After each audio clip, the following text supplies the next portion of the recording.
अब तक सारा देश जान गया है कि इलेक्ट्रल बॉन्ड घोटाले से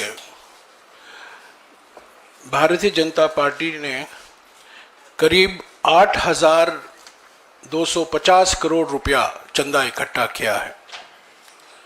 हमने विस्तार से इस पर चर्चा की है पिछले कुछ दिनों में। जो 4 रास्ते अपनाए गए हैं बीजेपी द्वारा, पहला रास्ता था चंदा दो धंधा लो, यानी कि प्रीपेड घूस। दूसरा रास्ता था ठेका लो चंदा दो, यानी कि पोस्ट पेड घूस। तीसरा रास्ता था हफ्ता वसूली, यानी कि ईडी, सीबीआई और इनकम टैक्स की धमकी दो और कंपनियों से चंदा लो। और चौथा रास्ता था फर्जी कंपनियों का रास्ता, यानी कि शेल कंपनी द्वारा चंदा लो। ये इलेक्ट्रल बॉन्ड घोटाला सुप्रीम कोर्ट ने कहा है ये संविधान के खिलाफ है, ये गैर संवैधानिक है। आज एक और सनसनीखेज खुलासा करने वाले हैं हमारे कोषाध्यक्ष अजय माकन जी, जो आपको बिल्कुल साफ तरीके से दिखाई देगा बीजेपी की क्या रणनीति है। 2024 के चुनाव के संदर्भ में कैसे विपक्ष की पार्टियों को निशाना बनाया गया है और खास तौर से कांग्रेस पार्टी को आर्थिक रूप से अपंग करने की खूब प्रयास हो रही है। पर हम डरने वाले नहीं हैं। अजय माकन जी ने जो अभी वो खुलासा करने वाले हैं, उन्होंने काफ़ी गहरा विश्लेषण किया है और ये सब जानकारी इलेक्शन कमीशन के वेबसाइट पर उपलब्ध है। और उस पर अजय माकन जी, जो खुद कंप्यूटर भाषा से वाकिफ हैं, मैंने आपको 4 दिन पहले पाइथन भाषा के बारे में कहा था। आज उन्होंने पाइथन के बाप, कंप्यूटर में पाइथन का बाप भी होता है, अजगर का बाप भी होता है, उस बाप का नाम है आर लैंग्वेज। इस आर कंप्यूटर भाषा को जो हम रिलीज कर रहे हैं, इलेक्शन कमीशन की वेबसाइट पर जो बीजेपी की अकाउंट की जानकारी है, उसका विश्लेषण हमारे कोषाध्यक्ष जी ने किया है। मैं अभी अजय माकन जी से गुजारिश करूंगा कि विस्तार से आपको ये सनसनीखेज खुलासे के बारे में आपको पूरी जानकारी दें। Ajay Maken ji, can I just say in English 1 minute? As most of you know, the electoral bond scam, through the electoral bond scam, the BJP collected over 8,200 crores as donation. There were different routes. There was a prepaid bribe route, there was a post-paid bribe route, there was a post-raid group, Chanda Dhanda, raid, paid, and there was a shell company route. Today, our treasurer Ajay Makan ji has analyzed the data that has available on the ECI website that has been filed by the BJP.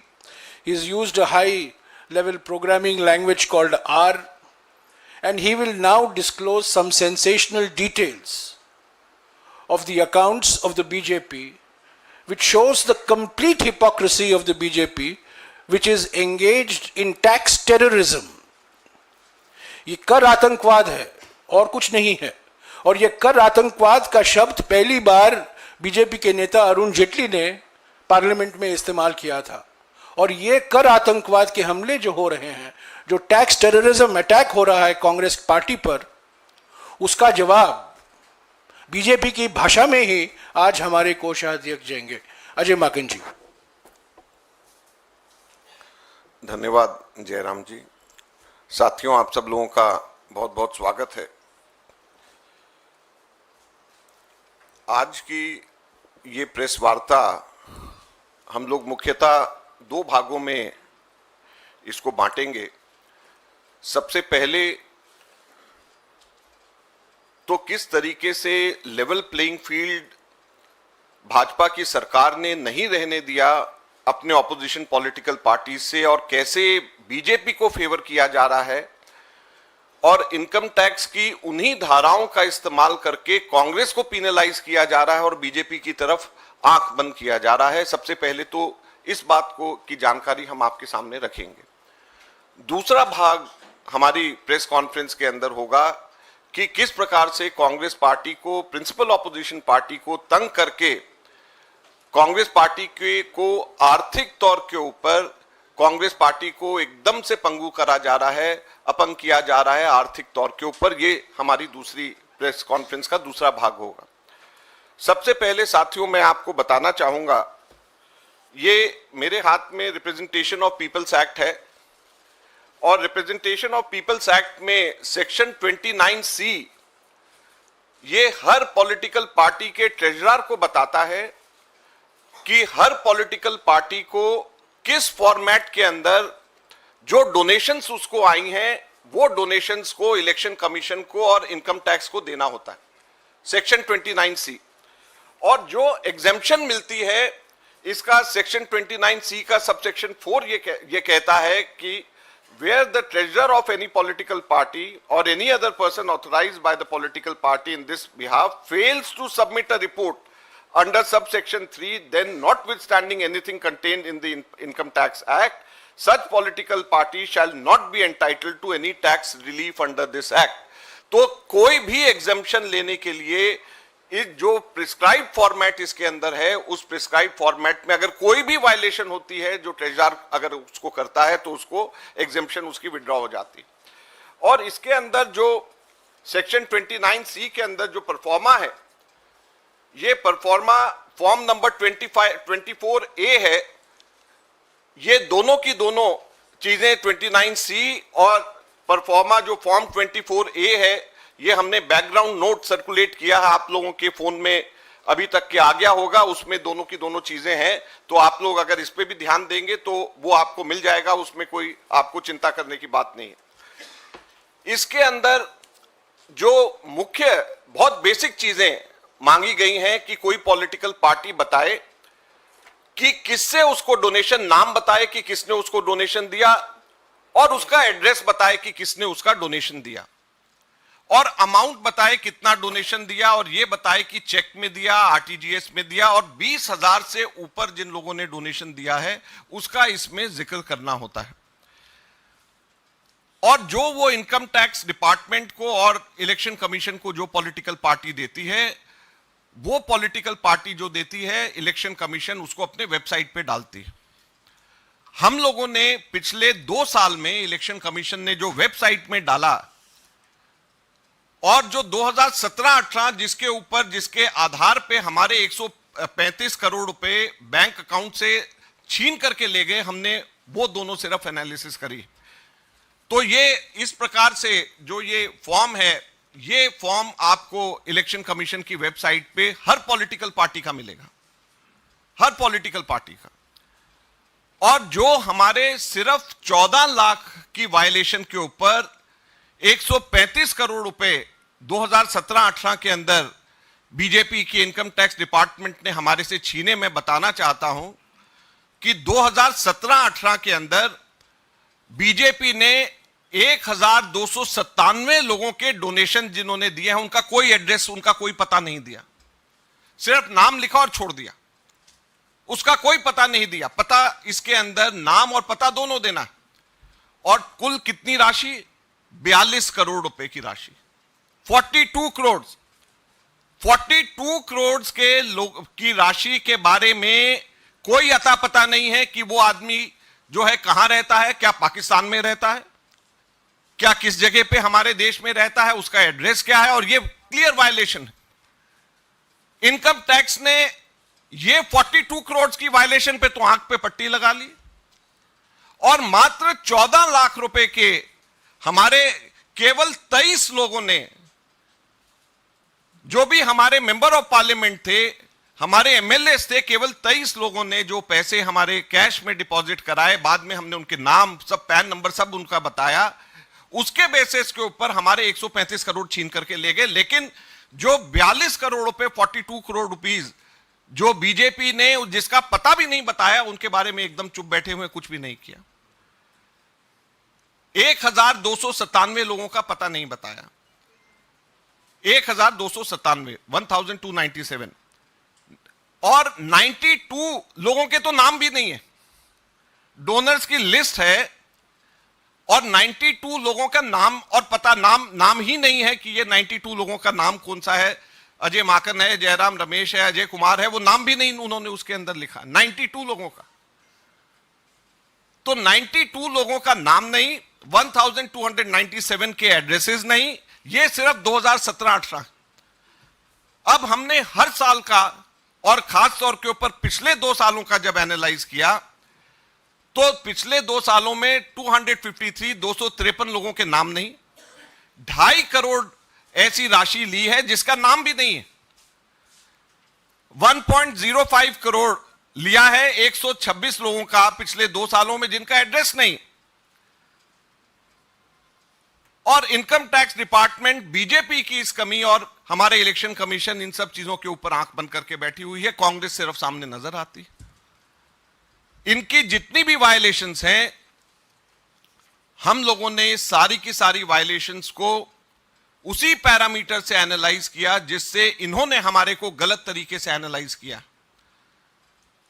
उसके ऊपर कितना income tax लगना चाहिए, कितनी उसके ऊपर interest लगना चाहिए, और पिछले 7 सालों का जो हम लोगों ने हिसाब लगाया है, उससे 4,600 करोड़ रुपया बीजेपी के ऊपर पेनल्टी लगती है। 4,600 करोड़ रुपए, 4,600 करोड़ रुपीज पेनल्टी बीजेपी के ऊपर लगती है। Income tax department should raise a demand of 4,600 crore rupees from the BJP because of these violations. और हम इनकम टैक्स डिपार्टमेंट से डिमांड करते हैं कि उनको कांग्रेस की ये कमी नजर आती है, लेकिन ये 4,600 करोड़ की जो पेनल्टी बीजेपी से लेनी चाहिए, why is it not looking at these violations done by the BJP, जो क्लियर कट वायलेशंस हैं। आप लोग भी जाकर के इसमें वेबसाइट पे ईसीआई से डाउनलोड कर सकते हैं और देख सकते हैं। मैंने जो अपने यहाँ पे निकाला है, जिस तरीके से आर लैंग्वेज का मैंने निकाला है, ये भी हम आपको देंगे। आप लोग खुद भी इसमें से देख सकते हैं, अपने ऑफिस में किसी को दिखवा सकते हैं इसके अंदर किस तरीके से, और जो मैंने टोटल फिगर्स बताए हैं कि इतने नाम मिसिंग है, इतने एड्रेसेस मिसिंग है, इतना टोटल अमाउंट है, ये सब कंप्यूटर एडेड लैंग्वेज एआई और आर लैंग्वेज को यूज करके हम लोगों ने निकाला है। तो इसमें कहीं पर भी कोई गुंजाइश नहीं है कि इसमें कोई भी कहीं पे भी कोई गलती। अब प्रश्न ये उठता है कि क्या इसको लेवल प्लेइंग फील्ड कहेंगे? हम लोगों को जो नोटिसेज आए हैं, मैंने आपको बताया सीताराम केसरी जी के जमाने के हमारे 1993-94 के नोटिसेज हमारे को आए, सीताराम केसरी जी के जमाने के। और जब नोटिसेज पिछली बार आए थे, डिमांड कल हमारे पास में आया है 53 करोड़ का। सीताराम केसरी जी के जमाने के 53 करोड़ का डिमांड कांग्रेस का 1993-94 का कांग्रेस को आया। और टोटल पिछले इसी तरीके से उन लोगों ने 5 सालों का दिया है, 3 सालों का और वो बना रहे हैं। टोटल 1823 करोड़ की डिमांड कांग्रेस पार्टी से करी गई है। 1823 करोड़ का डिमांड इनकम टैक्स ने कांग्रेस पार्टी से किया है। तो आप ये सोचिए कि एक तरफ बीजेपी की जो वायलेशंस हैं उसको आंख बंद कर रहे हैं, और हमारे हिसाब से वो अगर वायलेशंस वही बात बीजेपी पे लगाया जाए तो 4,600 करोड़ का बनता है। और कांग्रेस को गलत तरीके से फंसा करके, कांग्रेस को गलत तरीके से सीताराम केसरी जी के जमाने के एक चीज टाइम बार होती है, और ये 1993-94 की डिमांड 53.9 करोड़ मिलाकर के 1823 करोड़ का इन्होंने जो लगाया है, ये कहां की लेवल प्लेइंग फील्ड है और कहां का ये डेमोक्रेसी हमारे देश के अंदर हमारी बच गई। हमारे यहां पर जो डिमांड रेज करी गई है वो इस बेसिस पे करी गई है कि 5 साल पहले कुछ डायरीज जो हैं चलानी डायरीज के नाम से रिकवर हुई थी। उन डायरीज के अंदर कुछ एंट्रीज हैं जिसके बेसिस के ऊपर कांग्रेस पार्टी के ऊपर ये सारी डिमांड रेस करी गई। अब हम सिंपली ये पूछना चाहते हैं, एक बड़ी सिंपल सी चीज पूछना चाहते हैं कि चलानी डायरी के बेसिस के ऊपर इनकम टैक्स डिपार्टमेंट जाग जाता है, लेकिन जैन डायरी में जिसमें अडवाणी जी, और उस वक्त अडवाणी जी बीजेपी के नंबर 1 नेता हुआ करते थे, उसके बेसिस पे बीजेपी के ऊपर क्यों नहीं टैक्स मांगा जाता है, इनकम टैक्स? येडुरप्पा डायरी के बेसिस के ऊपर, डीके शिव कुमार की डायरी के बेसिस के ऊपर टैक्स मांगा जा सकता है कांग्रेस से, लेकिन येडुरप्पा डायरी के ऊपर जो बीजेपी के लीडर्स को जो पैसे दिए गए हैं उसके ऊपर इनकम टैक्स आंख बंद कर लेता है। बंगारू लक्ष्मण कन्विक्टेड हुए, पैसे लेते हुए बीजेपी के अध्यक्ष देखे गए, उसके ऊपर कभी भी इनकम टैक्स डिपार्टमेंट नहीं जागती है। जब वो पीछे के केसेस खोल रही हैं तो बंगारू लक्ष्मण के टाइम के ऊपर क्यों नहीं खोले गए? येडुरप्पा डायरीज के ऊपर क्यों नहीं खोले गए? क्यों केवल और केवल कांग्रेस पार्टी के समय के ऊपर उनको ये डायरीज ध्यान में आ रही है? सहारा बिरला डायरी उनको ध्यान नहीं आ रही, जिसमें मोदी जी के खुद का नाम है। तो सहारा बिरला डायरी जिसमें मोदी जी का खुद का नाम, उसको नजरअंदाज। जैन डायरी जिसमें अडवाणी जी का खुद का नाम, उसको नजरअंदाज। येडुरप्पा डायरी जिसके अंदर तमाम बीजेपी के नेताओं को पैसे दिए हुए हैं, उसको नजरअंदाज। तो केवल और केवल कांग्रेस पार्टी को तंग करने के लिए, कांग्रेस पार्टी के ऊपर इस बात को उठाने के लिए क्यों यह किया जा रहा है? तीसरा जो सबसे मुख्य प्रश्न इस बात पे हम लोग उठाना चाहते हैं, टाइमिंग पे।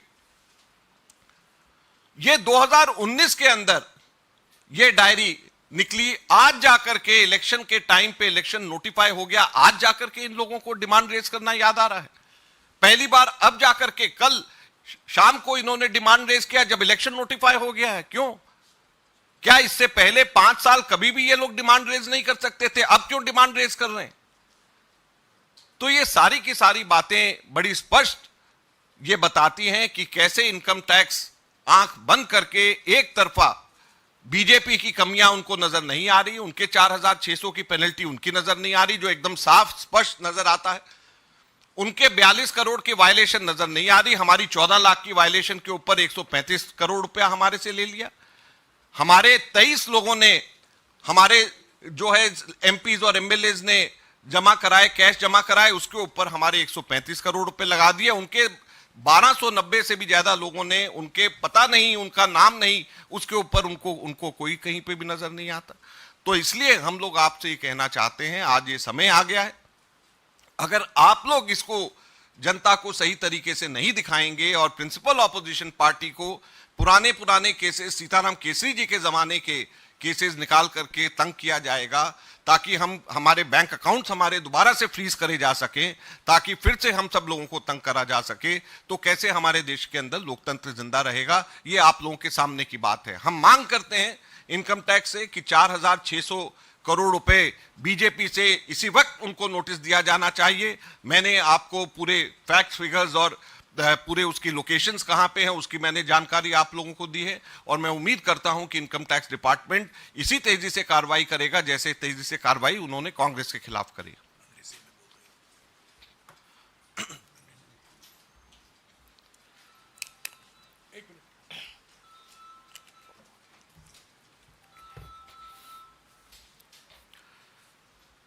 Friends, primarily we are taking up two important issues today. The first one being the income tax department being soft towards the BJP.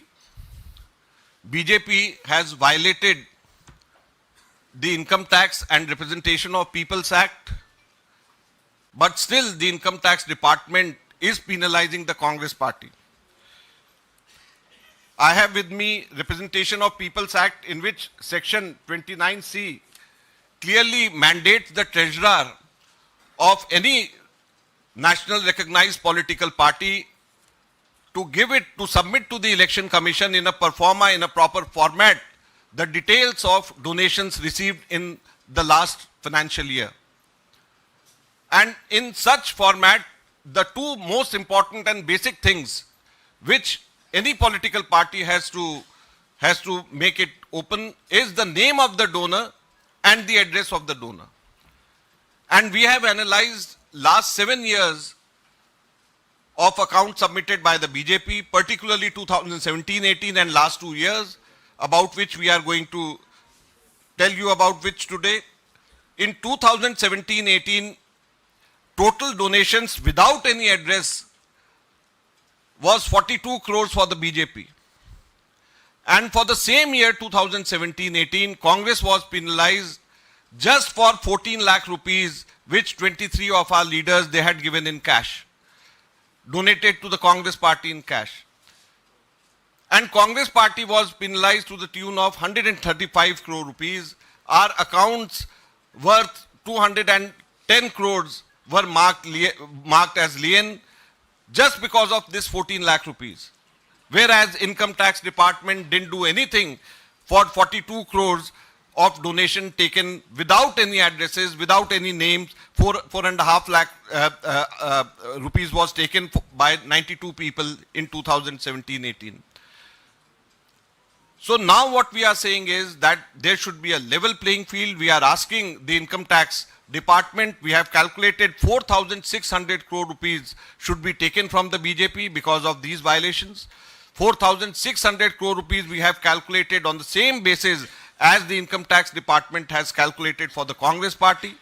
So for the Congress parties, they are asking 1,823 crores. The BJP should also pay 4,600 crore rupees because their violations are much bigger and their violations are clearly seen on the internet, and you can also yourself go and see that such violations. Thank you. Thank you. हाँ जी, कुछ सवाल? हाँ जी, mic दे दो ना।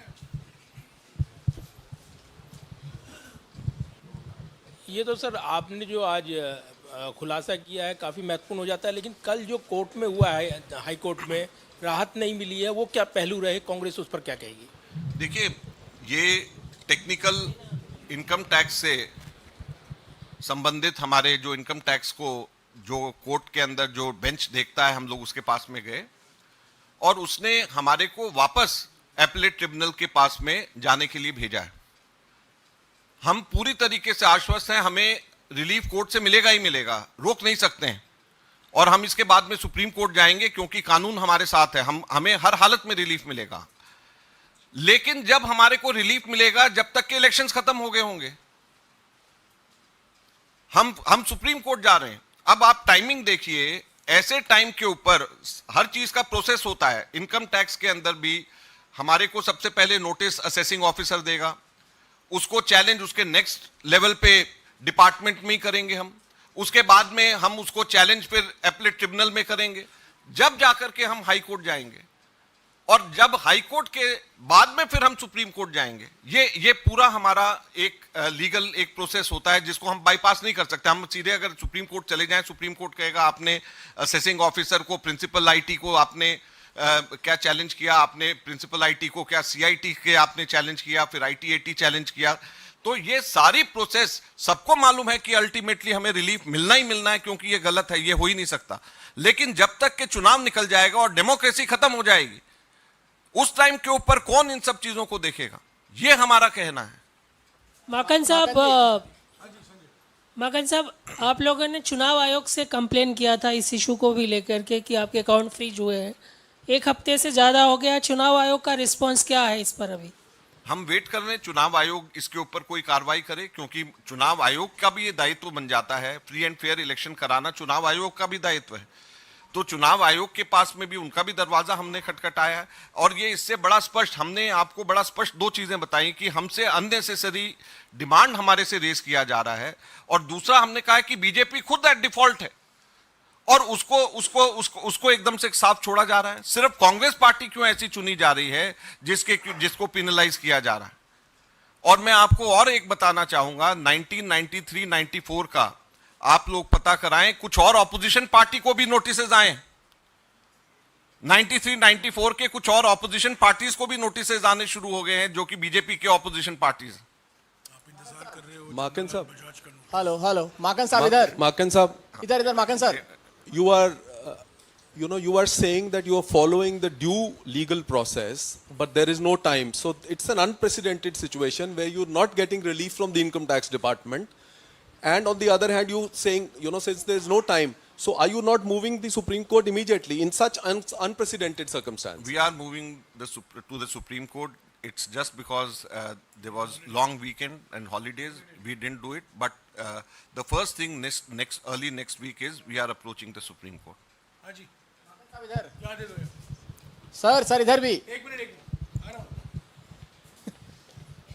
माकन साहब, जिस तरह से आप लोगों ने अपने लेवल प्लेइंग फील्ड के लोग आरोप लगा, उस पर जो है अमेरिका के विदेश विभाग के प्रवक्ता मैथ्यू मिलर का भी बयान है। उन्होंने कहा कि कांग्रेस की जो शिकायतें हैं उस पर जांच होनी चाहिए और कांग्रेस को भी चुनाव कैंपेन के पैसा मिलना चाहिए। इस पर जो है भारतीय विदेश मंत्रालय ने टिप्पणी की थी, आपत्ति की। उसके बाद भी मैथ्यू मिलर का बयान आया कि हम अपनी स्टैंड पर कायम हैं, कांग्रेस की बातें सुनी जानी चाहिए। देखिए, हमें भारत के लोकतंत्र पे पूरा विश्वास है, हमें भारत के न्याय पद्धति पे, न्यायपालिका पे पूरा विश्वास है। हमें किसी भी बाहर की सपोर्ट की जरूरत नहीं है और हम पूरी तरीके से आश्वस्त हैं। हमारे अपने इंस्टीट्यूशंस, हमारे संविधान, हमारे न्यायपालिका, हमें उनके ऊपर पूरा विश्वास है। हमें बाहर की किसी की सपोर्ट की जरूरत नहीं है। रवि, माकन साहब, जो डिमांड इसमें रेज किया गया है 93-94 का, तब भी आपकी सरकार थी, नरसिम्हा राव की सरकार थी, उसमें भी आप लोगों ने उसको क्लियर क्यों नहीं किया इसको? और 10 साल 2004 से 2014 तक भी आपकी सरकार रही, उसमें आपने इसको क्लियर नहीं क्यों नहीं किया? क्योंकि आज ये जो नौबत आई है इसको पहले भी क्लियर कर सकते थे आप। आपका क्या मतलब क्लियर करने का? नहीं, क्लियर करने का क्या मतलब है? मेरे को समझ में नहीं आया। जो डिमांड रेज किया गया आपके tax department, income tax department की आपको क्या लगता है कि हम लोग क्लियर नहीं करते? हम अपने इनकम टैक्स का, हम अपनी असेसमेंट हम लोग देते हैं तो क्लियर होता है। जो सबसे महत्वपूर्ण बात आप हमसे पूछ रहे हो कि क्लियर क्यों नहीं कर रहे, हम लोगों ने क्लियर किया जब तो अभी तक कोई डिमांड नहीं हुई। उसके बीच में 98 के आसपास में वाजपेयी जी की भी तो 5 साल की सरकार रही, उन्होंने तो हमसे नहीं रेज किया, इसका मतलब क्लियर था। अब एकदम से जो है ये 93-94 का अब जाकर के 30 साल बाद में अब कहां से आ गया? हमने तो हमेशा क्लियर, हमने तो पहले दिन से क्लियर किया हुआ था। हाँ जी, मौसमी। जो आपने नोट सर्कुलेट हुआ है, there's a note that has been circulated. Could you explain the note, because there are several entries that are missing as far as the name is. Only one note has been circulated. 22-23 contribution in excess of 20,000, and there are entries missing in 5 lakh, 2 lakh, 8 lakh rupees for the BJP. अच्छा. So could you explain why this particular note has been circulated? Why this note is circulated? You've asked a good question, because this is just one page out of 400, more than 400 pages note. This is, I have sent you a prototype of what is submitted to the Election Commission. And this is the first page of 2022-23. And in the first page you can see this note I have circulated, because the first page itself clearly indicates how big this anomaly is. Because at many places you won't find the name and the address itself. So imagine on one page, the first page, if you can see such discrepancies, what would be the fate in rest of the pages? It is a 400-page document, out of which this is just 1 year. So we have analyzed 3 years, the details of which I have given, I have compiled and given. This is one page which I have circulated. That is in all three in total would be around 9. But for all 8 years, it would not be less than 2,500 pages. हाँ जी, Siddharth. Sir, आप कह रहे हैं कि supreme court आप जाएंगे, high court से अब तक आपको राहत नहीं मिली है, तो कितने आश्वस्त है कि सुप्रीम कोर्ट में आपको राहत मिल पाएगी? दूसरी बात, आपने एक महत्वपूर्ण बात कही कि और भी विपक्षी दलों को इस तरीके के नोटिस आ रहे हैं, तो क्या कांग्रेस पार्टी उन सभी विपक्षी दलों से रीच आउट करके एक कॉमन मोर्चा बनाकर इस चीज़ को आगे बढ़ाएगी, और क्या ऑप्शन आप लोगों के पास बचता है? देखिए, इसमें हम लोग जो हैं, इसको, ये लोकतंत्र पे हमला है।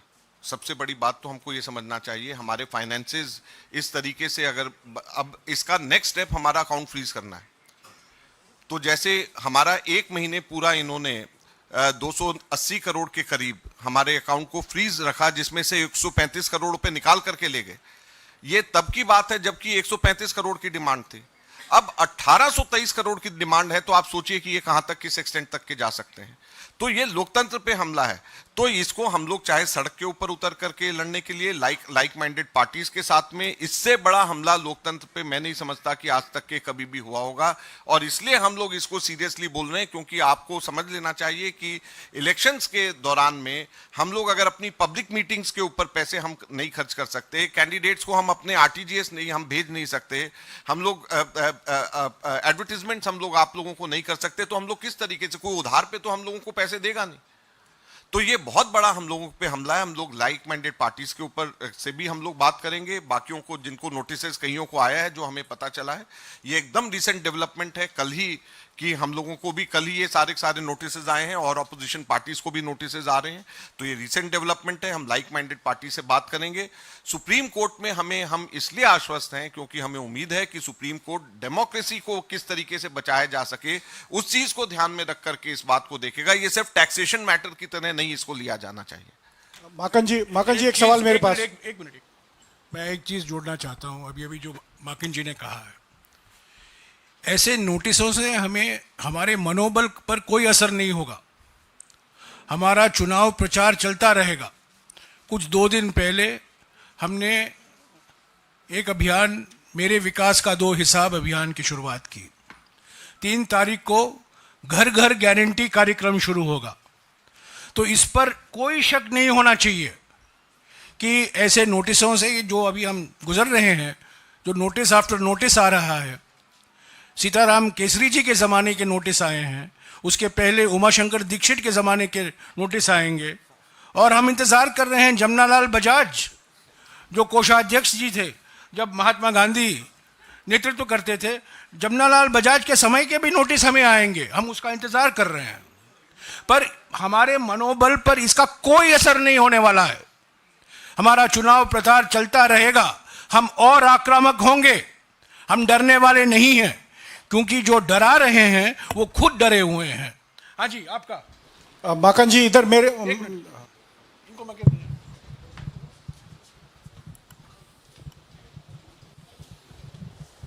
थैंक यू जयराम जी। मैं संदीप हूँ वर्तमान न्यूज़पेपर से। मेरा 2 क्वेश्चन है। एक main allegation is to income tax department. So will you approach or write to income tax department that why not you are looking to BJP? And second is, Congress party का account में इतना पैसा भी नहीं है कि 1800 करोड़ रुपया दे सकते हैं। आपको मालूम है 1800 कितना होता है? 1800 रुपया नहीं, 1800 करोड़ है। 1800 रुपया नहीं है, ये 1800 करोड़ है। आपको मालूम है 1800 करोड़ कितना होता है? हमारे पूरे इलेक्शंस का, पिछले बार का 2019 का पूरे इलेक्शंस का हमारा 800 करोड़ का खर्चा था, पूरे इलेक्शंस का। तो 1800 करोड़ उतना होता है। जयराम सर, ऐसा है, जो पहला क्वेश्चन आपका था कि इनकम टैक्स डिपार्टमेंट को हम लोग लिखेंगे। हम लोग इस चीज़ को भी देख रहे हैं कि लीगली कैसे हम इसको टेकअप कर सकते हैं। सब चीज़ें हम लोग क्योंकि ये एकदम से कल हुआ है और हमने उनके जितने भी पुराने खाते हैं सब असेस किया है, तो हम बीजेपी वालों को इतने हल्के में छोड़ने वाले नहीं हैं। मैं एक करेक्शन करूं, जो अभी अजय माकिन जी ने कहा है ये आरोप नहीं है। आपने गलत शब्द का इस्तेमाल किया है, एलिगेशन। ये एलिगेशन नहीं है, ये इलेक्शन कमीशन के वेबसाइट पर जो जानकारी खुद पार्टियां देती हैं, उस पर हमने एआई का इस्तेमाल करके, आजकल हर बच्चा हमारे देश में आई और एआई की बात करते हैं, तो हम भी कुछ एआई जानते हैं, और उसी एआई के सहारे हमने जो जानकारी बीजेपी पार्टी ने वेबसाइट पर है उसका विश्लेषण करके इन्होंने ये तथ्य आपके सामने रखा है। तो इसको एलिगेशन मत कहिए। ये 4620 4620 राइट, 4600 करोड़ रुपया जो वायलेशन है, ये एलिगेशन नहीं है, ये एआई के द्वारा जनरेट किया गया है। मगन जी, सवाल ये है कि इलेक्शन अपने शबाब पर है, आप लोगों के पास, कांग्रेस खाते के पास पैसा नहीं और बीजेपी के पास हजारों करोड़ रुपए हैं।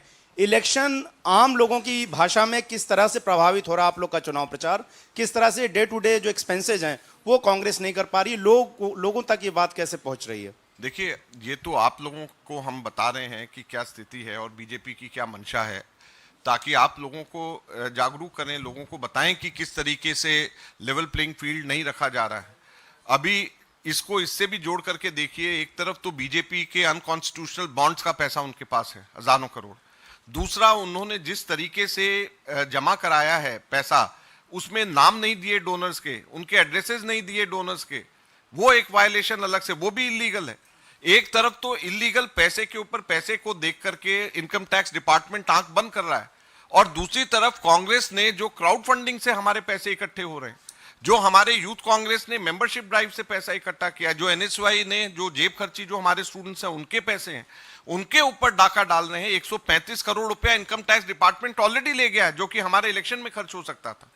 तो अगर आप पिछले बार के अगर इलेक्शन में एक्सपेंसेस से कंपेयर करें तो ऑलरेडी ऑलमोस्ट जो है 20% के करीब तो इलेक्शन कमीशन हमारे बैंक अकाउंट से उठा करके ले गया, जो हमारा पिछली बार इलेक्शन में खर्च हुआ था। तो ये लेवल प्लेइंग फील्ड कहां से है? ये डेमोक्रेसी में अगर प्रिंसिपल ऑपोजिशन पार्टी पे ऐसा हमला होगा तो कैसे लेवल प्लेइंग फील्ड होगी, ये लोगों को समझने की जरूरत है। और अगर फिर ये ऐसी पार्टीज को वापस मौका देंगे तो ये अगली बार तक के तो डेमोक्रेसी रहेगी नहीं। सर, पहले फेज के चुनाव का नामांकन खत्म हो चुका है। कोषाध्यक्ष आप कांग्रेस पार्टी के हैं और क्योंकि चुनाव लड़ना है उसके लिए रिसोर्सेज चाहिए, रिसोर्सेज आपके पास नहीं है, तो क्या कोई ऑल्टरनेटिव स्ट्रैटेजी पर कांग्रेस पार्टी काम करेगी? कैसे आप रिसोर्सेज जनरेट करेंगे ताकि इलेक्शन लड़ सके? देखिए, हम लोगों के पास में plan B, plan C, plan D सब हम लोगों के तैयार है। आज हम सिर्फ इतना ही बताना चाहेंगे, इतना मैं आपको कह सकता हूं कि हम लोग जो हैं हर तरीके की प्रेशर के लिए, उसको झेलने के लिए, उससे लड़ने के लिए आक्रामक तरीके से हम लोग तैयार हैं। हमारे पास में हर तरीके की इवेंचुअलिटी को फेस करने के लिए प्लान्स हमारे पास इन प्लेस हैं और हम लोग उसको समय आने के ऊपर उसका उपयोग करेंगे। Hi, this is Samir. I'm from New York Times newspaper. You are clearly at the disadvantage in terms of resources and other things. What does it say about the prospects of the free and fair election in this country? Because when you have like large opposition parties having not those kinds of resources to fight that kind of thing. Thanks. Under these circumstances, we are trying to give our best performance. But the question which you asked was about free and fair elections. So already you can see that it won't be a free and fair elections, because the most important thing is the resources. If we are not allowed to utilize our own resources, 135 crores from own bank account was stolen by the BJP ruling party, which is around 20% of what we spent last time. How can it be a free and fair election? And we are facing another onslaught on our accounts, because now 1823 crore rupees of demand notice has come to us. It means that they are going to do the same thing which they did last time with just 135 crore of demand notice. So this in no way seems to be a free and fair election.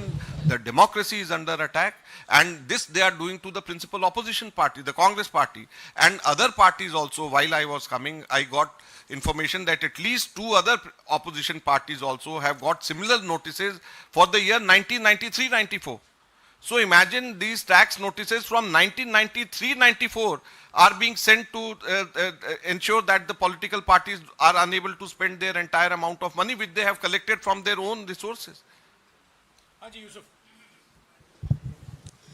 माकन जी, कल प्रधानमंत्री ने कहा, Twitter पे कहा कि भाई कांग्रेस बाज नहीं आ रही है और दबाव डाल रही है।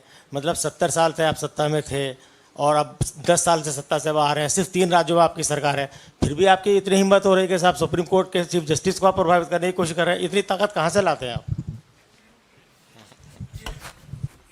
ये प्रेस कॉन्फ्रेंस इस सनसनी के खुलासे पर है। जो प्रधानमंत्री ने कहा है उसका जवाब कल ही हमारे कांग्रेस अध्यक्ष और मैंने दे दिया है। ये आप कह रहे हैं कि ये लोकतंत्र पे खतरा है और ये इनकम टैक्स से टेक्निकलिटीज का मामला नहीं है, तो सुप्रीम कोर्ट जाने के लिए आपको इनकम टैक्स से क्यों जोड़ रहे हैं उसको? देखिए, हम सुप्रीम कोर्ट में हमारे देश के सबसे अच्छे लीगल ब्रेन्स की हम मदद ले रहे हैं और हम इसको कानूनन हम लोग इसको टैकल कर रहे हैं और हमें उम्मीद है कि सुप्रीम कोर्ट से हमें न्याय मिलेगा और जो भी सुप्रीम कोर्ट में हमें कहना होगा, जो बात आपने कही है वो भी कहेंगे और जो जिस तरीके से हमारे को प्रताड़ित किया जा रहा है क्योंकि हम प्रिंसिपल ऑपोजिशन पार्टी हैं, वो भी बात हम कहेंगे। सुप्रीम कोर्ट में हम क्या कहेंगे इसकी स्ट्रैटेजी आज यहाँ पे प्रेस कॉन्फ्रेंस में बताना ठीक नहीं, लेकिन आपकी बात भी वाजिब है। एक दो सवाल यूट्यूबर से ले सर माकन जी 135 करोड़ रुपए का लियन और 1800 करोड़ रुपए का डिमांड नोट, इन दोनों पैसे को हटा के कांग्रेस के पास कितना पैसा बचेगा लोकसभा चुनाव लड़ने के लिए? आपको लगता है कि इसके बाद में भी कुछ बच जाएगा?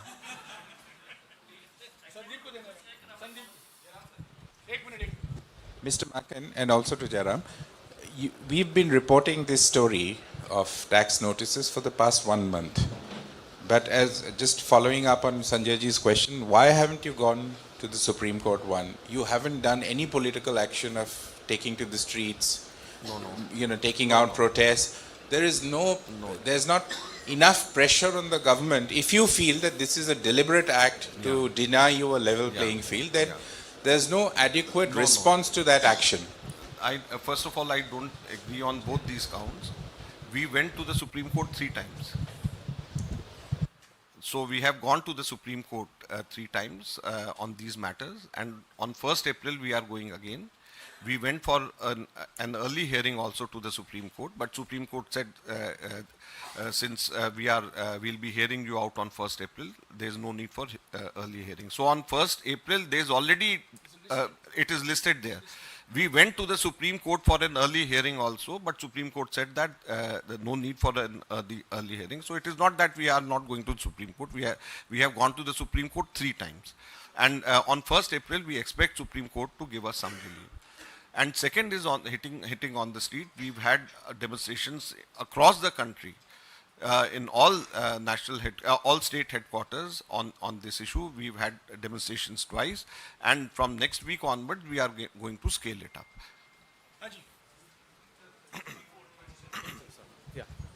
And you may recollect that Sonia ji herself, along with Kharge ji and Rahul Gandhi ji, came here to address this issue. Give me a single example when Sonia ji, Rahul ji and Kharge ji, all 3 of them together, Jairam ji, myself, the entire KC Venugopal, all of us, we took up this issue. So be it in the court, be it in the public, or also on the street, we are very serious, and whatever best we can do, we are doing. It's a threefold question. The IT one question. When the ITAT had actually heard this matter, it had noted that the 20% demand that the IT department had made, you'd not paid that, and the IT proceedings that had started, recovery proceedings, were from 2021. Then why was this 20% not paid? And even at the High Court, when it was hearing this particular matter, Justice Yashwant Verma had a clear question to ask that was the Congress party, sleeping till 2021? Yeah. Very good question. I think this should be answered. When IT department was asking 20% at that time, 20% of 135 crores meant 27 crores. And we didn't have that much of money at that time. And once you give 20%, it is very difficult to take it back. This is the first. So when in this case, in this way, now they have raised a demand of 1823 crores. So should we be paying them 400 crore rupees? To the income tax department? Should we be paying, do we have this much of money? And this is when they had asked us to pay 20%, that was the time when we were facing state elections. We didn't have money. So this money we had collected all through last year to fight the parliament elections. And they took away all the money and they are asking for more money. So if suppose 20%, using this 20% logic, if we pay now, we may be required to pay 400 crore rupees.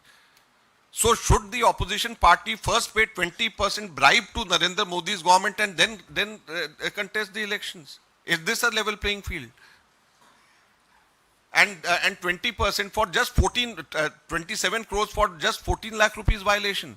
Whereas for 42 crores of violation, not even a single penny is being charged from the BJP.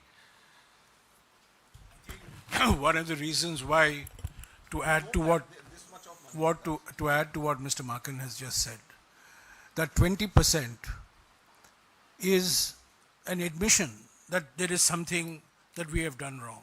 When fundamentally we are arguing that the order itself is flawed and it is biased and it's politically motivated, to cough up 20%, this is like chanda do, dhanda lo.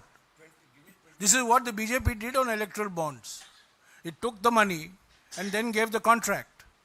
You can't do that on income tax assessments. And secondly, there is no guarantee that if our appeal is upheld, that 20 crores is in fact going to come back. So it's easy to say that this 20 crores should have been paid, but the political economy of the 20% is that this income tax order was fundamentally rooted in a desire to cripple the Congress party financially and to make the 2024 election unfree and unfair. That is the strategy of the BJP.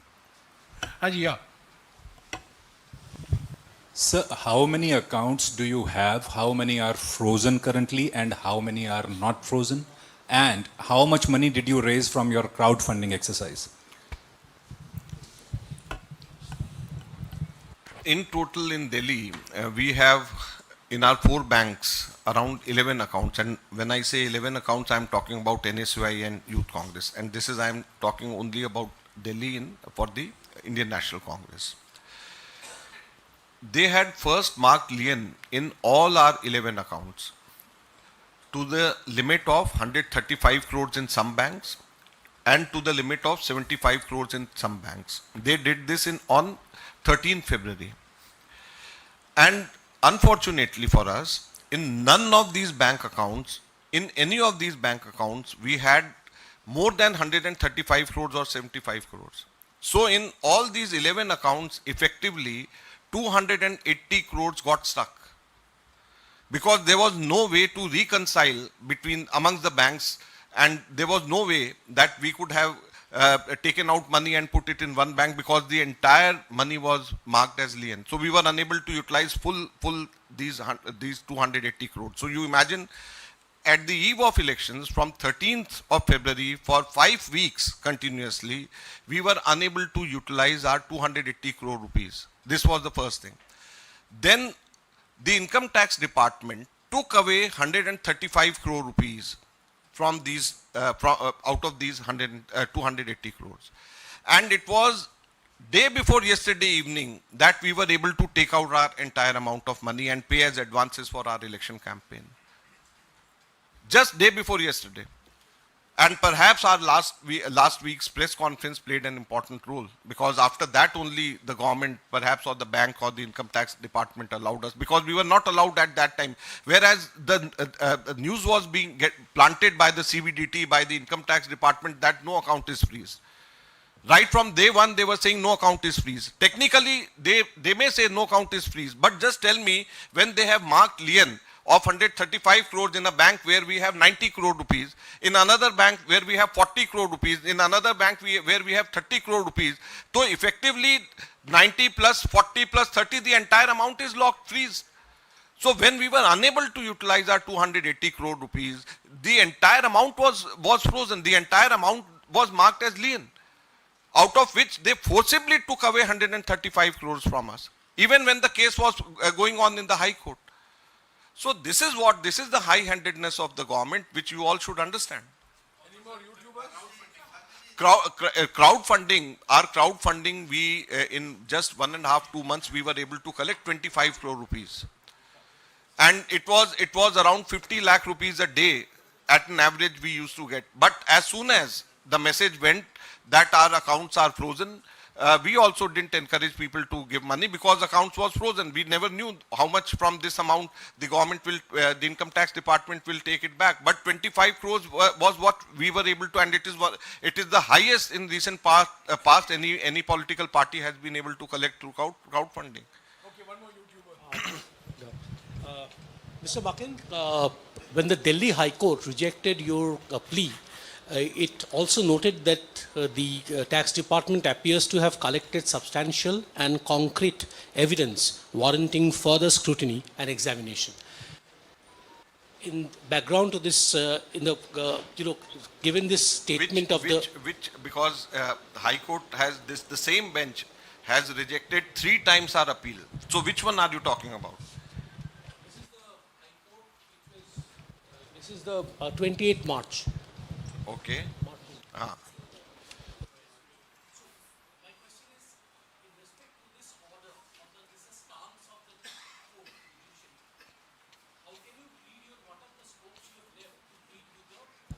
Judicial system or take a judicial course for the court. This is just which came yesterday, and there are many legal matters pertaining to this, and we are going to Supreme Court. We are filing SLP in the Supreme Court against this decision of the High Court. So this is what is under preparation, and this is what we are taking to the Supreme Court.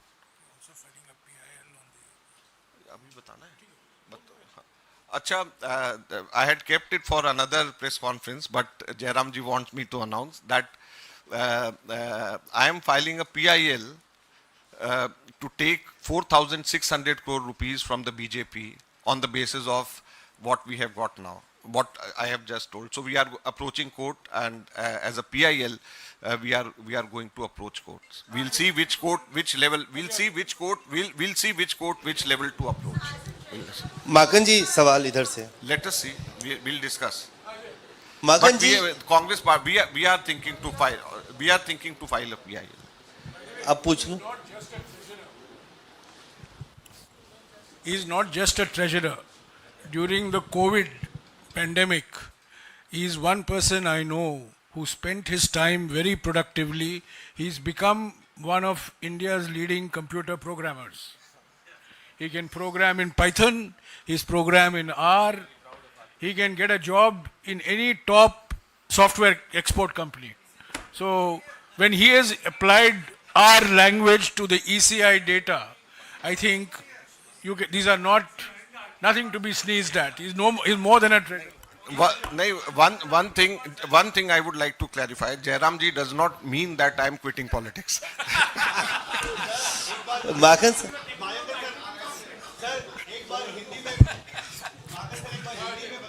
हाँ. देखिए, हम लोगों ने ये तय किया है कि बीजेपी के अकाउंट्स में जो कमियां हैं, जिसको इनकम टैक्स ने नज़रअंदाज किया है, जैसे मैंने बताया कि हर साल जो उन्होंने अकाउंट सबमिट किया है, उसमें हजारों लोगों के एड्रेसेस और नाम तक नहीं डाले हुए हैं, और करोड़ों रुपए उनके नाम के डोनेशंस वसूल करे हुए हैं. अगर यही हिसाब लगाया जाए, वायलेशंस इनकम टैक्स के लगाया जाए, तो 4,600 करोड़ रुपया बीजेपी को इनकम टैक्स को देना पड़ सकता है पिछले 7 सालों का ही केवल. तो इसको लेकर के हम लोग सोच रहे हैं कि हम PIL डालेंगे, हम कोर्ट जाएंगे, और कौन डालेगा, किस कोर्ट में डालेंगे, इस चीज की हम लोग चर्चा करेंगे, लेकिन हम PIL लेकर के हम इसको जाएंगे, और बीजेपी के से 4,600 करोड़ रुपए की डिमांड करी जानी चाहिए, ये हम मांग करेंगे. माकन साहब, मेरा सवाल ये है कि जब आप ये प्रेस कॉन्फ्रेंस इस वक्त कर रहे हैं, देश से बाहर भी कांग्रेस पार्टी के अकाउंट फ्रीज होने का मुद्दा उठाया जा रहा है. UN में ये मुद्दा उठाया गया और ये कहा गया कि भारत में लेवल प्लेइंग फील्ड जो है, इलेक्टोरल जो प्रोसेस है, उसमें पॉलिटिकल पार्टीज को दी जा रही है या नहीं दी जा रही है, इसको लेकर कंसर्न जताया गया. आपको लगता है कि देश की छवि भी इससे खराब हो रही है? देखिए, मैं इस बारे में सिर्फ इतना कहना चाहूंगा, ये हमारा आंतरिक मामला है और हमारा संविधान सक्षम है. मैंने पहले भी बोला, हमारा संविधान सक्षम है, हम लोग सक्षम हैं कि अपने आंतरिक मामले को हम खुद ही सुलटाएं. हमारी न्यायपालिका मजबूत है और हमें उस पर पूरा भरोसा है. तो हमें किसी भी बाहरी मदद की जरूरत नहीं है, किसी विदेशी ताकत की जरूरत नहीं है. हम सक्षम हैं और हम इस मसले को हम खुद उठाएंगे, और बाहर की किसी की भी हमारे को मदद की जरूरत नहीं है. शुक्रिया. Last question. Hi, thank you so much.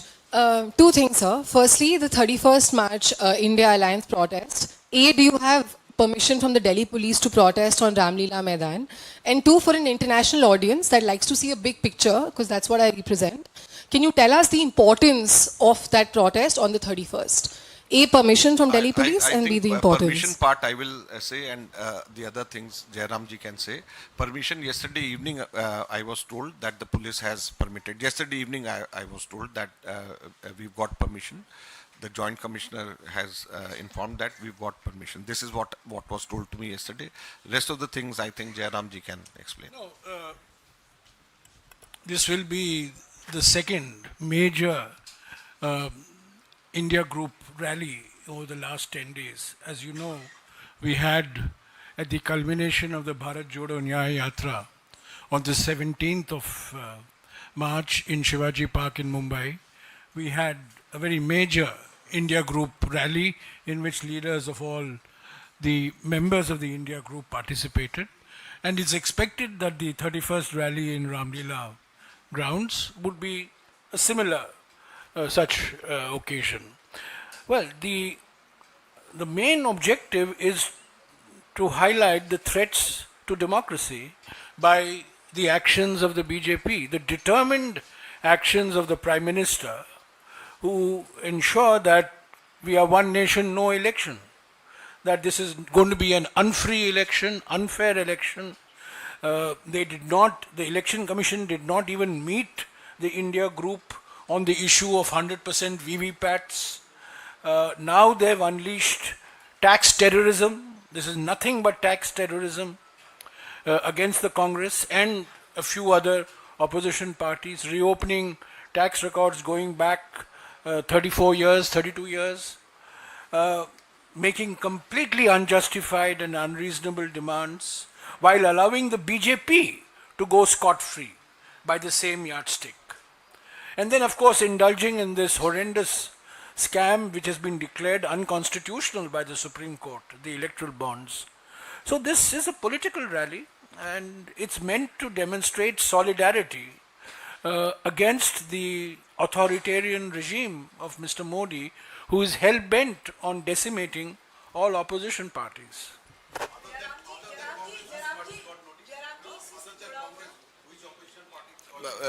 It will not be proper for me to divulge, but I'm saying when I'm saying that two opposition parties, and they are part of India Alliance. They are part of the India Group. They are part of the India Group. Thank you. Haji Manjari. हाँ मंजरी. इसी से जुड़ा हुआ मेरा सवाल है कि आप लोग कह रहे हैं कि ये लोकतंत्र पर हमला है और इसे लेकर 31 तारीख की रैली कर रहे हैं, लेकिन वहीं आम आदमी पार्टी जो है इसे केजरीवाल की गिरफ्तारी से जोड़कर उसको मुद्दा बना रही है। तो ऐसे में कांग्रेस क्या उस कॉज को सपोर्ट कर रही है या उस बैनर के साथ जाएगी? नहीं, ऐसा नहीं है, और हमें पूरी उम्मीद है कि आम आदमी पार्टी भी लोकतंत्र की हत्या जो इस पूरे रैली की थीम है उसको मानती है, और उसमें सभी बातों को रखा जाएगा। जिस तरीके से हर ऑपोजिशन पार्टी पीड़ित है इस वक्त, सभी बातों को रखा जाएगा, ऐसा हमारे को उम्मीद है और ऐसा ही होगा। Okay.